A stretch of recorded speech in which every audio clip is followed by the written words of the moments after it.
Apa sih yang bisa ditawarkan untuk membantu para sahabat lerem?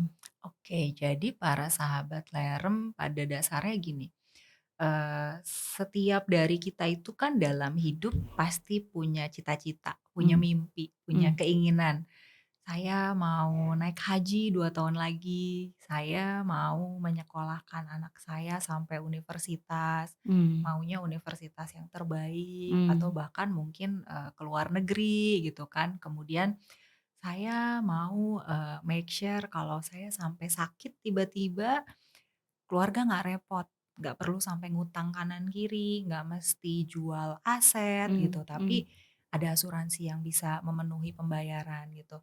Kemudian, apa namanya, saya punya hutang, saya terlilit pinjol, pay later, mmm, kartu kredit gitu ya. Saya pengen keluar dari jeratan hutang. Jadi ini beberapa contoh tujuan-tujuan, dalam hidup kita gitu ya, dan semua tujuan ini kan balik lagi karena kita hidup di dunia manusia gitu ya saat ini, alat tukarnya itu kan uang. mmm, Jadi semuanya berhubungan dengan keuangan gitu. mmm, Nah, mmm, gimana caranya kita mencapai tujuan kita? Sekarang kita ada di mana? mmm, Nah, kita perlu lihat itu mmm, dulu mmm, gitu. Nah, kita ada di mana sekarang? Ya kalau misalnya lagi nyetir pakai, Google Map gitu katakan kan kita sekarang mau berangkat dari rumah terus mau kemana gitu kan, mmm, ada mmm, titik startnya mmm, gitu. Nah keuangan juga sama. Jadi yang akan pertama kali dilakukan oleh saya gitu ya ketika, klien datang dan, meminta asistensi atau advice untuk, saya sebagai konsultan keuangan pribadinya, yang akan saya lakukan adalah check up dulu. mmm, Jadi mmm, financial check up-nya dulu gitu. Sekarang posisi bapak atau ibu ada di mana, posisi sahabat lerem ada di mana gitu dah.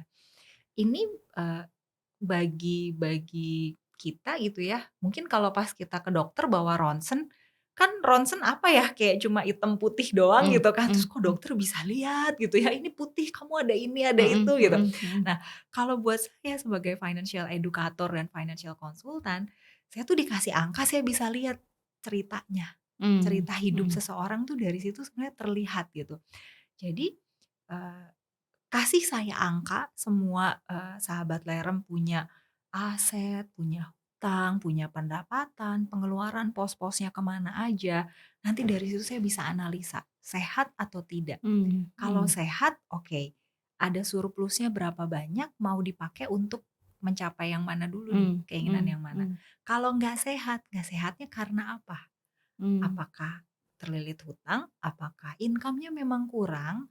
Atau memang, penggunaan uangnya, pos-posnya ada yang nggak sesuai, mungkin terlalu banyak nonton, terlalu banyak makan di luar gitu, atau terlalu banyak donasi, mmm. itu terjadi gitu. Ada yang Oh, termasuk donasi juga bisa pengaruh termasuk ya? Mmm, termasuk pengaruh mmm, mmm, dan sebetulnya itu hal yang baik ya gitu, karena saya percaya uang itu kan energi ya, selain mhm, nilai tukar mhm, sebetulnya uang itu energi gitu dan kita kan, hidup tuh kayak receiving and iya, then we giving giving, gitu. mhm, mhm, Pada saat kita receive kalau ininya nggak keluar nih, nggak kita giving, penuh, nggak bisa receive juga gitu at mhm, some point. Jadi mhm, mhm, memang hidup ya harus begitu gitu, uang juga begitu, kita terima, kita harus keluarin. Nah, mhm, sekarang mhm, pertanyaannya, keluarinnya untuk yang mana? mmm, Ini yang harus kita mmm, prioritaskan mmm, gitu. Yes, donasi itu penting gitu, semua agama mengajarkan kita untuk donasi kan, entah itu zakat, mmm, perpuluhan, mmm, atau mmm, bahkan sekedar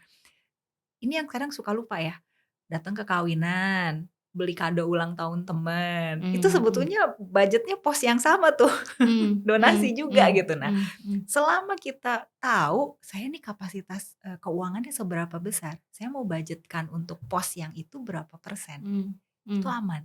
mmm, Gitu. Jadi, eee, itu semuanya. Jadi saya tuh bisa membantu sahabat lerem untuk mencapai keinginannya dengan secara mengelola keuangan yang baik gitu. mmm. Kita optimalkan gitu. Iya, iya, iya. Gitu. Jadi juga, memberi gambaran apa sih yang jadi prioritas gitu ya. Betul. Jadi memang kalau nih pos-pos yang memang harus di-treat sebagai pengeluaran, ya Yes. sudah kayak tadi analogi pemasukan dan pengeluaran itu Ya. agak menarik tuh Mbak Uli, karena memang kadang-kadang pemasukan dan pengeluaran kita lupa, pengeluarannya Ya. terlalu terlalu flowing gitu mungkin ya.